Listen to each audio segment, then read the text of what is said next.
Pode começar? Comecei de novo.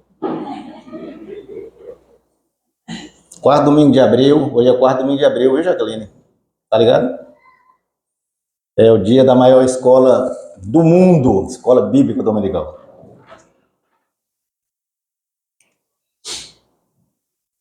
Páscoa, a maior prova de amor que já existiu.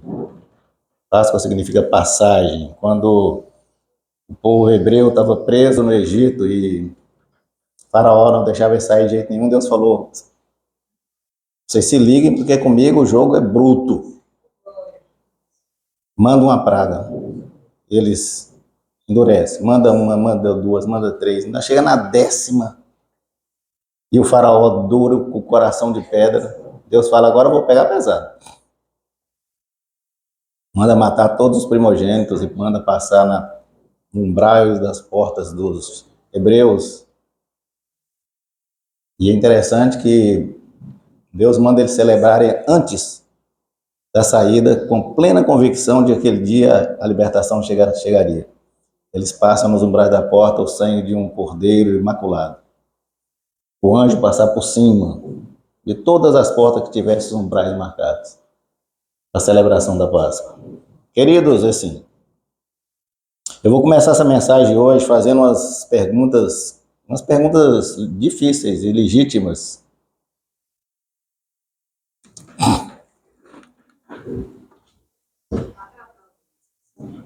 Vou começar de novo. Mas enquanto eles resolvem ali, eu vou fazer umas perguntas, Sônia. É assim,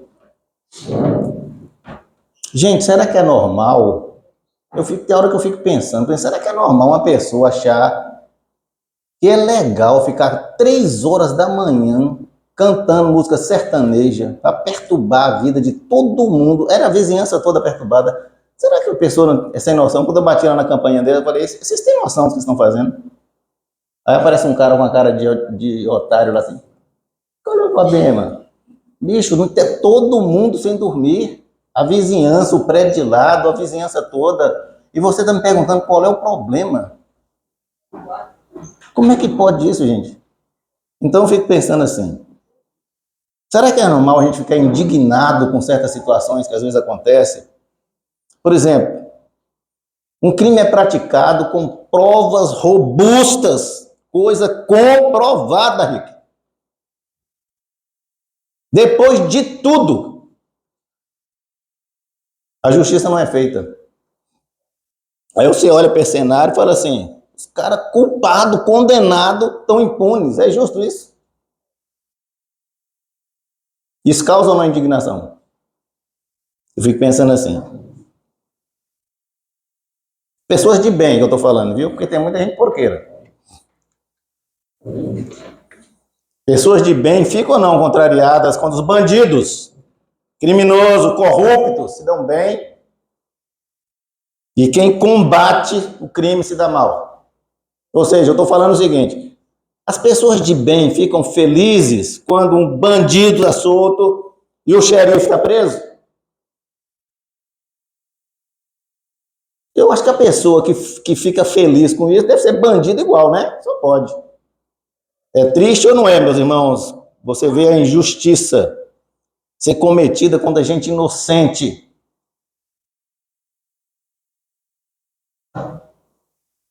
E a justiça ser conivente com marginais. Tá ligado aqui, Toninho? O mundo é cheio de exemplos assim, sabe? Nós vivemos na história do Brasil. Presta atenção quando eu vou falar de política, vou falar de história do Brasil. Presta atenção nisso, para vocês não misturarem, ninguém misturar.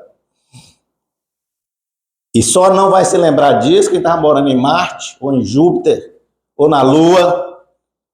Só não vai se lembrar disso quem sofreu amnésia. Ou então gente que tem simpatia por corrupção. Aí não vai se lembrar, vai de conta que não lembra. Em março de 2014, a nossa gloriosa Polícia Federal, era orgulho do Brasil naquela época. Cara, a gente acordava toda semana, quase todo dia, com uma operação com nome bem bonito em grego. Vocês lembram? Batendo na porta de gente corrupta, roubando o Brasil. Operação de um esquema bilionário de corrupção, denominado Petrolão. A operação ficou conhecida no mundo inteiro como Operação Lava Jato. Vocês lembram disso? Essas caras de tanta gente safada aqui, vocês lembram disso? Nessa operação ficou provado e comprovado em todas as instâncias do Brasil. Não é na primeira, segunda, porque hoje o Brasil está assim, já tem coisas que uma pessoa comum comete, já está na quinta instância. Mas naquela época tinha lei no Brasil. Então era assim, primeira, segunda, terceira instância, pelo menos 10 tipos de crimes foram comprovados. Corrupção ativa, corrupção passiva, lavagem de dinheiro, gestão fraudulenta, organização criminosa, obstrução de justiça, operação criminosa de câmbio, recebimento de vantagem indevida, formação de quadrilha, estelionato. A Operação Lava Jato teve 80 fases. Mais de 1000 mandatos. Busca, apreensão, prisão preventiva, temporária e definitiva. Meus irmãos, está na história do Brasil. Não adianta ninguém querer apagar isso. Revista, como umas porqueiras igual a Veja, publicou que foram devolvidos 25 bilhões aos cofres públicos do Brasil. Foram devolvidos. Quem não roubou não devolve. Eu nunca devolvi nada para a Receita Federal. Aliás, todo santo ano eu tenho minha instituição, porque eles roubam de mim, eu devolvo. É o contrário. Mas foi devolvido 25 bilhões de reais. Agora, isso não é coisa nova no Brasil, não, viu, Antônio? O Brasil passa por um negócio complicado, olha para vocês verem. 1914! Caramba, velho. Às vezes eu olho para isso e cara, a gente fica desanimado, viu? Rui Barbosa, num discurso feito em São Paulo, falou assim, de tanto eu ver triunfar as nulidades, de tanto eu ver prosperar a desonra, de tanto eu ver crescer a injustiça, de tanto eu ver gigantarem seus poderes nas mãos dos maus, o homem chega a se desanimar da virtude. É ou não é? A gente cansa ou não? Ri-se da honra e ter vergonha de ser honesto. O cara disse isso em 1914. Parece que foi hoje. A indignação, meus queridos, por ver gente corrupta, ímpios, se dando bem, e gente do bem se dando mal, não é um privilégio só do mundo secular, não. A Bíblia está cheia de exemplos assim. Homens de Deus, homens de bem, indignados com a prosperidade de gente indigna. Jó, se você pegar a sua Bíblia e ler Jó, capítulo 21, Jó tem um pega para capar com Deus. Os caras sofrendo igual sovaco de aleijado. E fala, como é que pode eu nesse sofrimento? Eu sou um homem justo.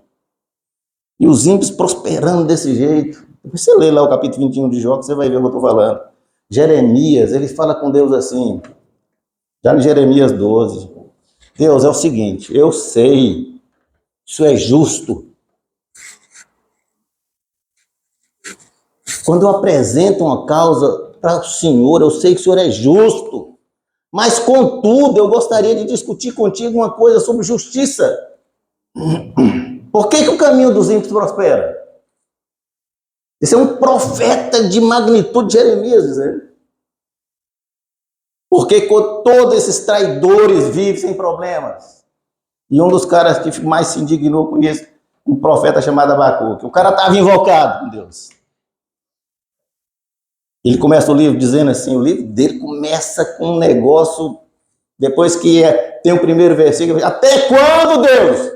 Eu vou clamar por socorro e o Senhor não me ouve. Até quando? Até quando eu vou ficar gritando violência e o Senhor parece estar surdo? O Senhor não me traz salvação. Por quê? Porque fazes ver a justiça e contemplar a maldade. O Senhor me faz ver isso. A destruição, violência estão diante de mim. Eu não sou cego, Deus. Há luta e conflito por todo lado. Por isso, a lei se enfraquece e a justiça nunca prevalece. Os ímpios prejudicam justos. E assim a justiça é pervertida. Não é coisa de hoje, não, né? Viu, Sônia? Nosso personagem de hoje estava indignado. Sabe? Eu vou fazer uma leitura, você vai só prestar atenção na leitura que eu vou fazer. Leitura do Salmo 73, escrito por Asaf. Eu não vou ler o Salmo todo, porque nós estamos com um tempo hoje um pouco limitado. Eu vou fazer um compilado do Salmo, preste atenção. Ele começa falando assim com Deus: com certeza. Com certeza. É interessante que Asaf começa já dando spoiler do final. Ele fala: com certeza Deus é bom, mas para com Israel, para as pessoas de coração limpo. Porque quanto a mim, os meus pés se resvalaram e por pouco meus passos não se desviaram. Porque eu tive inveja dos arrogantes ao ver a prosperidade dos perversos. Cara, eles não têm preocupações e até o corpo deles são perfeitos. Os caras estão na academia, malhadão, abrem a boca para falar contra os céus. A língua deles percorre a terra e eles dizem assim: por acaso Deus tem conhecimento de alguma coisa? Olha a ousadia dos caras. Os ímpios são assim. E é interessante que a vida deles são tranquilas, eles têm riqueza aumentadas. Por isso foi inútil conservar meu coração puro e minhas mãos inocentes. Pense no homem revoltado. E só de refletir nisso, só de compreender isso, para mim foi uma tarefa dura, difícil demais. Até que entrei no santuário do Senhor. E aí eu descobri qual seria o fim desses caras. O Senhor certamente põe em lugares escorregadios e os faz cair em destruição. Mais cedo ou mais tarde, a justiça de Deus é feita. Quando o meu coração estava amargurado e meu íntimo comovido, eu estava embrutecido. E sem entendimento, eu estava como um animal irracional diante de Deus.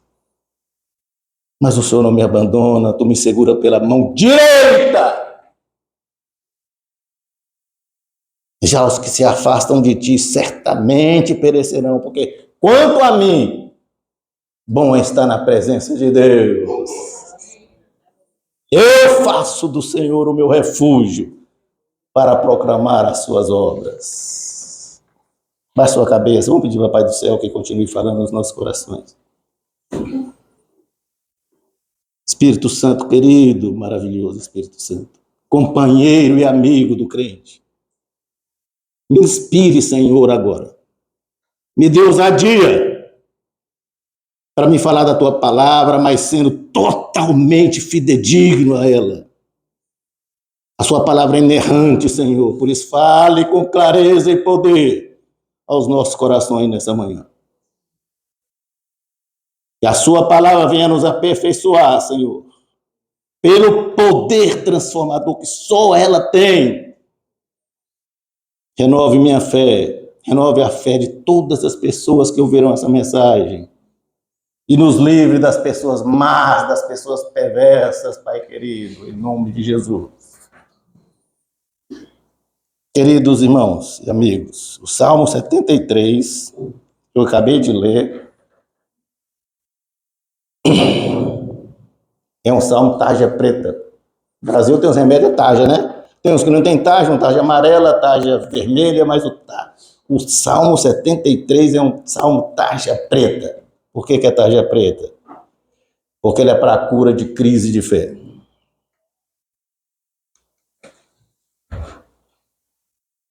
Ele é grande e bonito. E ele é para isso aqui. O que nós chamamos de livro de Salmos,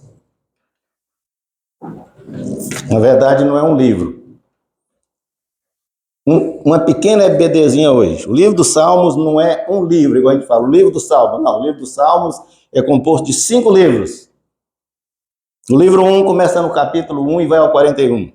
O livro 2 vai do 42 ao 72. O livro 3 do 73 ao 89, o livro 4, do 90 ao 106, e o livro 5, do 107 ao 150. Ele não é o livro dos Salmos, são 5 livros. Um terço desses livros não tem autores conhecidos. Um terço. Um terço de 150 são 50. A gente pensa que todos os salmos são de Davi, né? Não. 2 terços só são conhecidos. Davi é o maior autor de salmos, escreveu 73. Significa dizer que Davi é responsável por quase 50% dos salmos. Mas não foi só ele. Salomão, seu filho, escreveu 2. Moisés escreveu 1 salmo. Moisés escreveu um salmo. Salmo 90, maravilhoso salmo. Etan escreveu um salmo. Asaf escreveu 12 salmos. Salmo em hebraico é Terrilim, que significa livro de louvores. Esse conjunto de livros dos Salmos foi escrito em 1000 anos. Quer dizer, você pega aí, começa lá de Moisés até chegar no asilo babilônico. 1000 anos. Asaf escreveu o Salmo 73. E é importante a gente conhecer um pouco quem foi Asaf. Sabe por quê? Porque vocês vão ver uma coisa interessante. Um cara da magnitude desse cara teve crise de fé. A gente fala Asaf, porque quando o S está em 2 vogais no Brasil, a pronúncia é Z, né?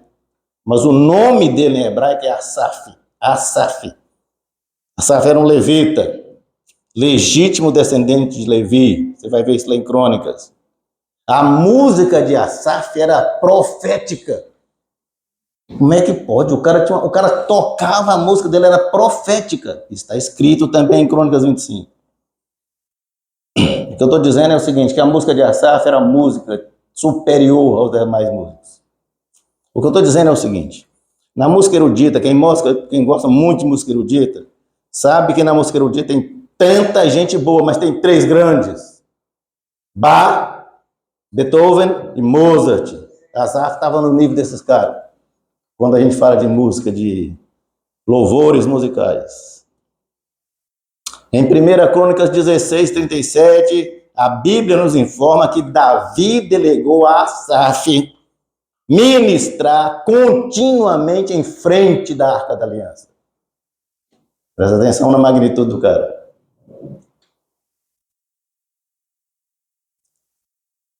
Asaf escreve 12 salmos, do Salmo 50 e do 73 ao 83. Esse cara com essa bagagem. Você imagina um cara com essa bagagem, questiona Deus. Imagina nós. Então, o Salmo 73, ele é riquíssimo em lições. A gente poderia ficar aqui, acho que a gente daria dezenas de pregações sobre o Salmo 73. Cada versículo do Salmo 73 é uma mensagem. Eu vou ser bem resumido hoje, porque eu vou tirar só 2. E a primeira lição que eu quero falar é essa aqui, presta atenção. Cuidado, para mim e para você, não definir Deus pelo prisma de minha e sua visão. Cuidado com isso.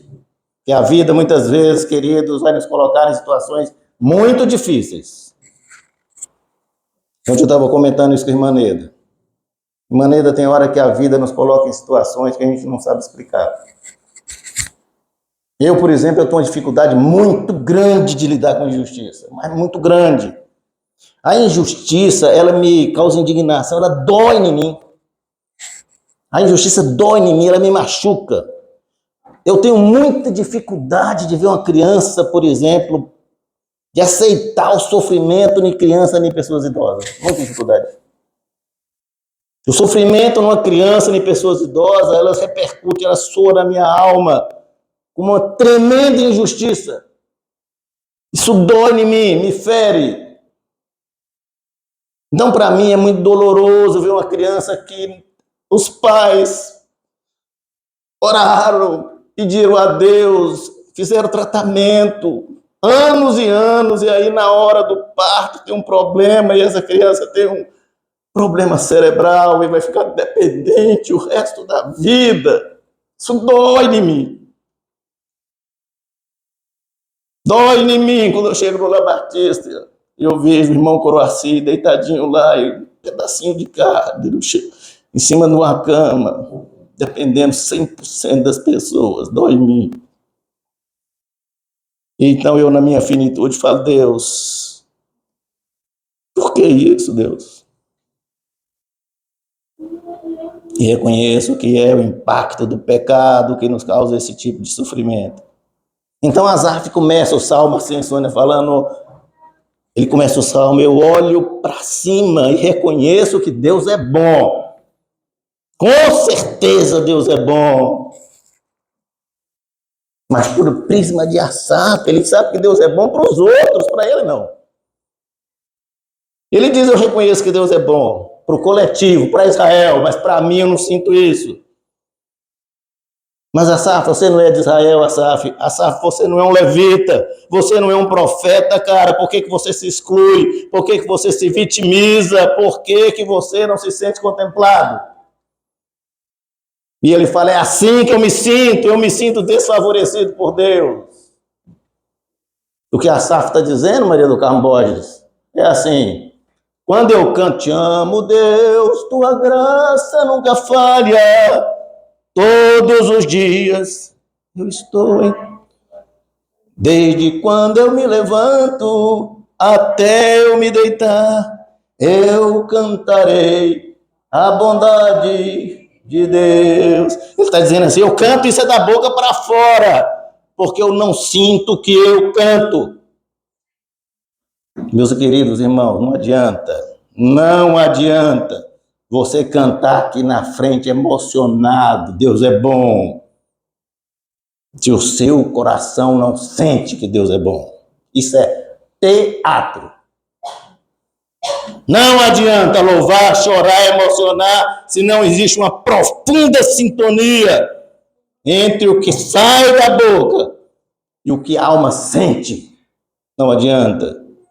Porque isso, sabe como é que chama, Rick? Fake. Isso chama-se fake.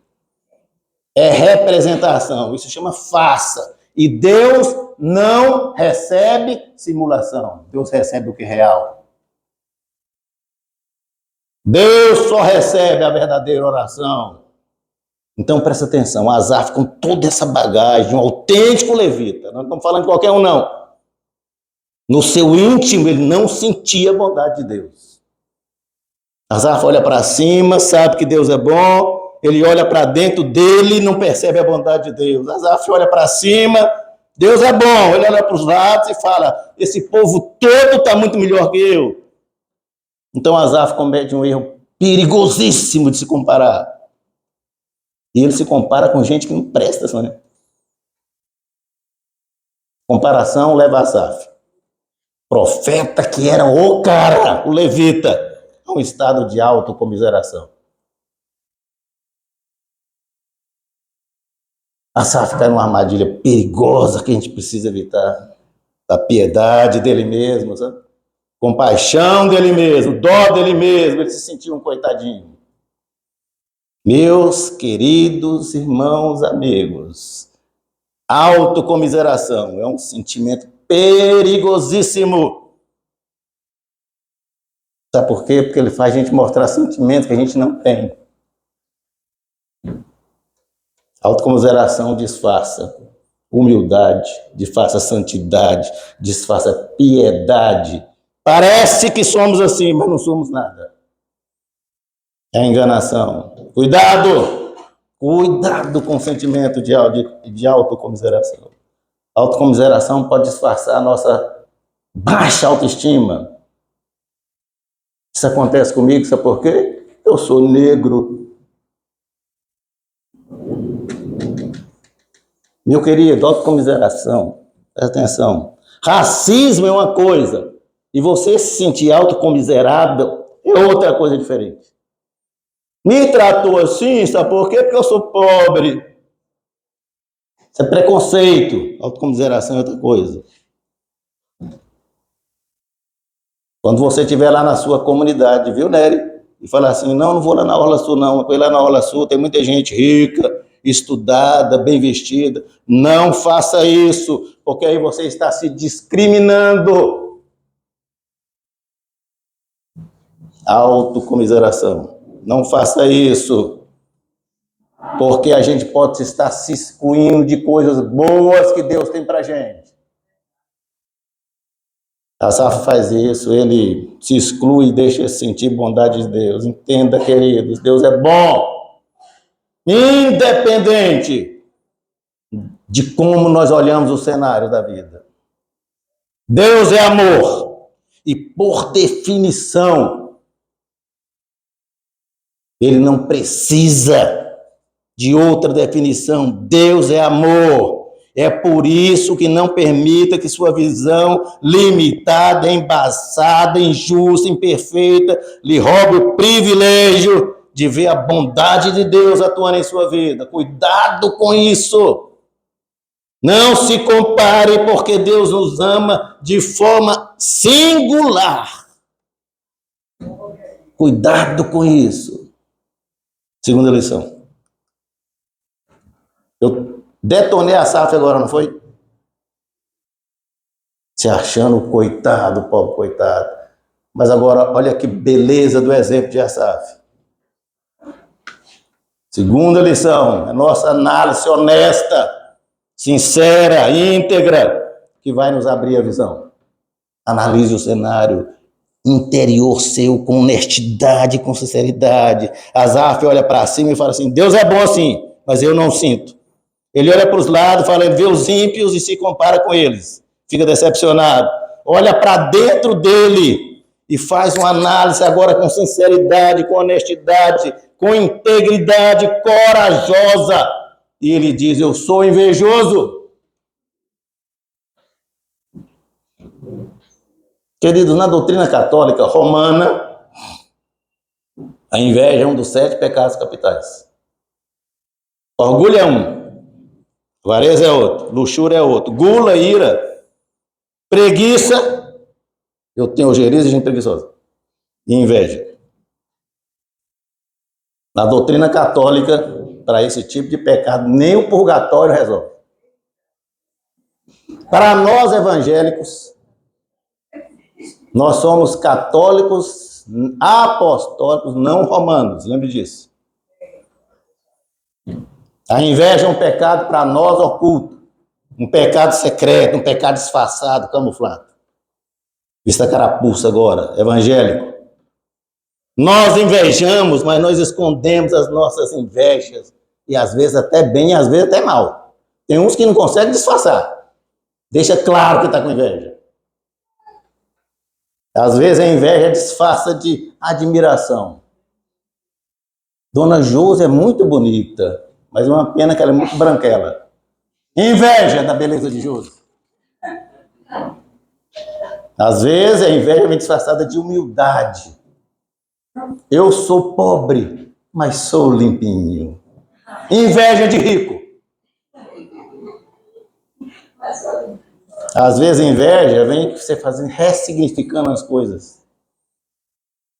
Sabedoria não tem nada a ver com estudo. É verdade. Sabedoria não tem nada a ver com estudo.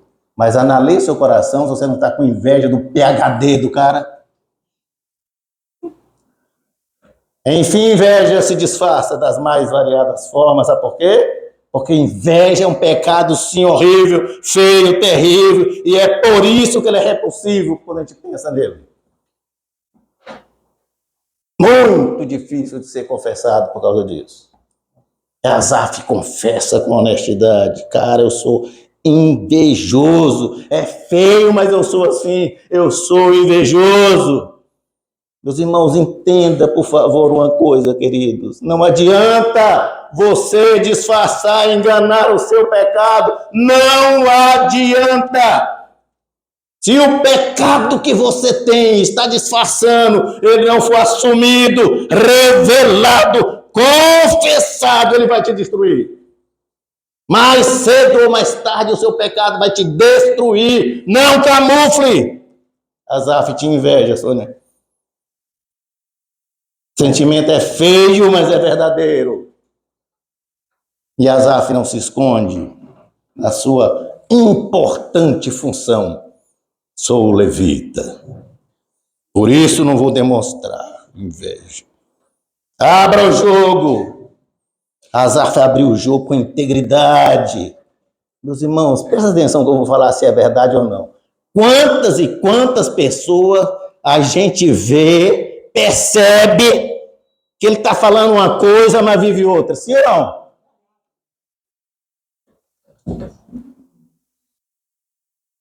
Quantas e quantas pessoas, meus queridos, a gente sabe que são pessoas enganadoras e elas persistem enganando.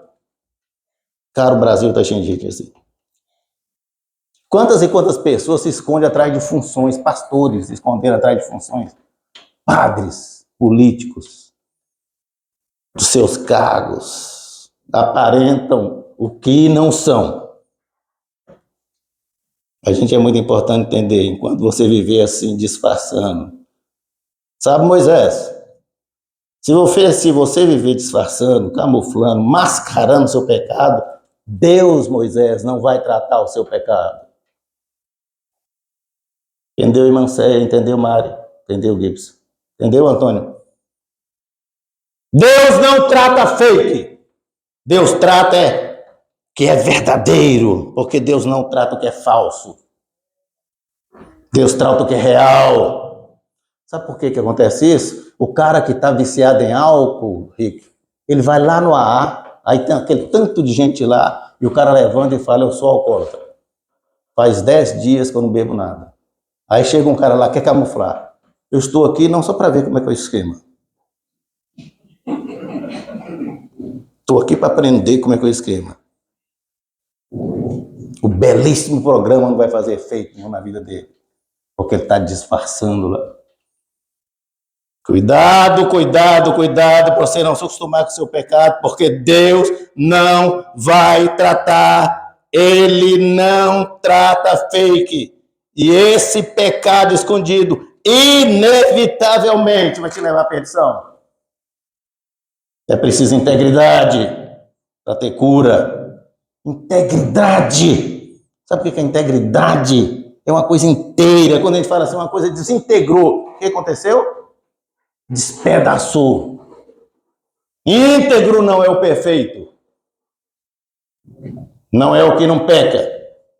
Íntegro é aquele que confessa com coragem, sinceridade, clareza. Eu sou assim. Aí Deus trata. É a integridade que leva Asaf a se libertar da autocomiseração. Olha que coisa maravilhosa. Quando Asaf se liberta da autocomiseração, a libertação chega na vida dele. Não permita que a falta de integridade lhe ofusque a visão, porque Deus quer e pode tratar o seu pecado, mas você precisa confessar. Se assuma diante de Deus, porque Jesus veio salvar pecadores. Jesus não salva quem está camuflado. Jesus não salva a gente disfarçada. Jesus não salva a gente escondida nas brechinhas. Abra os olhos com honestidade, sinceridade, integridade. Permita que Deus te cure, porque Ele tem poder para isso, para nos restaurar. E Ele restaura a minha vida, sim. Ele restaura a sua vida, sim. Ele restaura a vida de quem quiser, se a gente tiver integridade para assumir os nossos pecados. Acho que eu ainda tenho mais 10 minutos. Sim ou não, Gibson? Se você falar que eu não tenho, eu paro. Não, pode pegar o dia todinho, você vai ter o que. Tô sentada.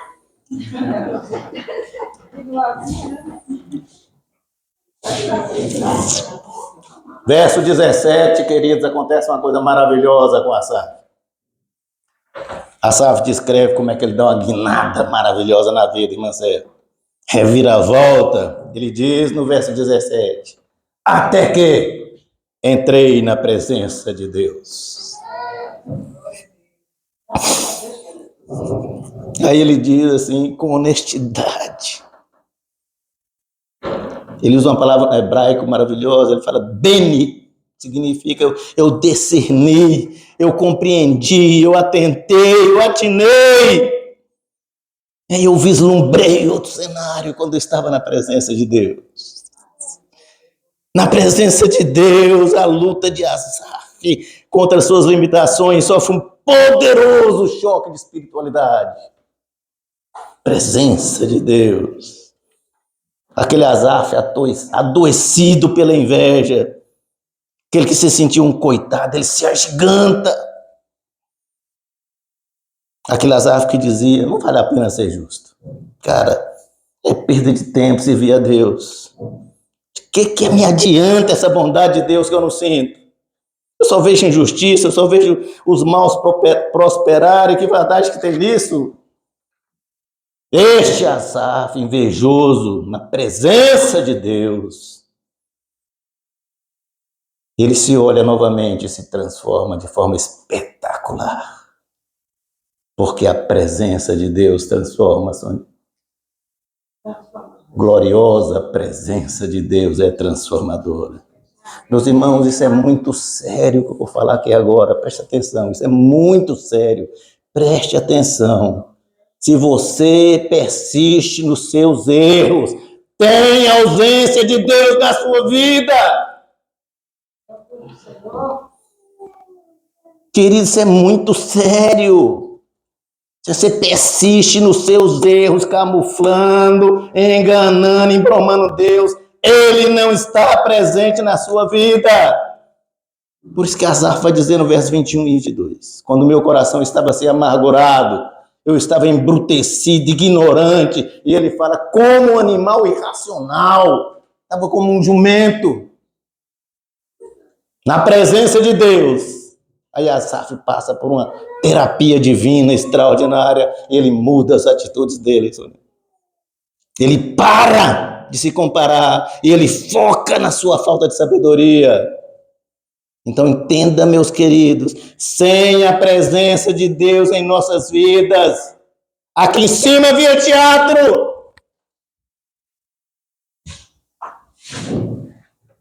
Porque sem a presença de Deus em nossas vidas, nós vamos agir como idiotas, como imbecis, como ignorantes. Sem a presença de Deus, nós vamos fazer asneiras o tempo inteiro. É a presença de Deus que nos torna pessoas sensatas, equilibradas, sábias. Luz e sal do mundo, é a presença de Deus. Entenda, meus irmãos e queridos amigos, sem a presença de Deus, eu e você vamos nos comportar como pessoas idiotas. Vamos ter atitudes inconvenientes. Nós vamos agir de forma constrangedora. Nós vamos fazer coisas que não ajudam ninguém, nem a mim, nem você, nem sua família, nem ninguém, nem o mundo. Vamos ter comportamentos desagradáveis, condutas desrespeitosas, postar o que não edifica ninguém.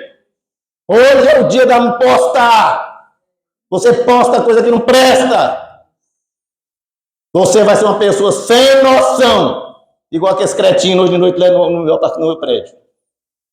O reprovável, inoportuno, é a presença de Deus que nos santifica, queridos.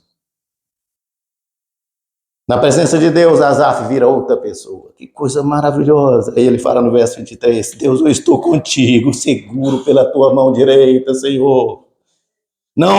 Tu é que me guia, Senhor. Deus, não há outro como ti, nem no céu, nem na terra. Olha que sal de qualidade, queridos. Presença de Deus. Qualquer que seja minha fraqueza, diz Asaf, Deus é minha fortaleza. Deus já, entendeu já? Repita comigo já. Qualquer que seja minha fraqueza, repita comigo. Deus é minha fortaleza. Já. É na presença de Deus que Asaf descobre a bondade, a misericórdia de Deus, cuidando com graça de cada um de nós. Deus está muito além de nossas avaliações precárias, queridos. Deixa eu caminhar para o final, para terminar. Queridos, todos nós estamos sujeitos a ter crise de fé. Sabe, irmã Hilda? Se a senhora não passou ainda por uma crise de fé, irmã Hilda, prepare, guarde a mensagem, a senhora vai passar. Todos nós passamos por crise de fé. E cuidado, para quando passar por uma crise de fé, porque o diabo coloca duas armadilhas perigosíssimas. Primeiro, o sentimento de alienação. Fuga! Pessoa não aceita. Ele faz de conta que não está em crise. Faz de conta. Cuidado com isso. Primeira armadilha, sentimento de alienação. Segunda armadilha, perigosa do diabo, sentimento de revolta. Se revolte. Vocês viram que Asaf em nenhum momento ele blasfemou. Rebelião, aceita a crise, mas se rebela contra Deus. Então, na crise de fé, não fuja, não se rebele, busque a presença de Deus. Porque sem a presença de Deus, olha o que eu vou dizer, sem a presença de Deus, nada preenche o nosso vazio existencial. Nada. Nós somos feitos para relacionar com o nosso Criador. Sem Deus você vai ficar vazio. Asaf conclui o Salmo com uma constatação maravilhosa, queridos, e uma decisão que ele toma. Quem inspirou agora essa mensagem e pessoas ao longo dos séculos? Asaf fala no verso 28, queridos, quanto a mim, sei que é bom estar junto a Deus, perto de Deus, na presença de Deus, porque Ele é o meu refúgio. Aí ele termina de forma assim maravilhosa, porque Ele é meu refúgio, e assim eu proclamarei todos os seus feitos. Quando Deus está com a gente quer falar de Deus o tempo todo. Proclamo a glória de Deus. Cara, aquele Asaf, reclamão, idiota, irracional, invejoso, vitimista, quase se desviou. Que confessa, quase que meus pés se resvalam. Encontra restauração na presença de Deus. Meu irmão, minha irmã, querido visitante que está aqui hoje, eu não conheço o nome, não sei.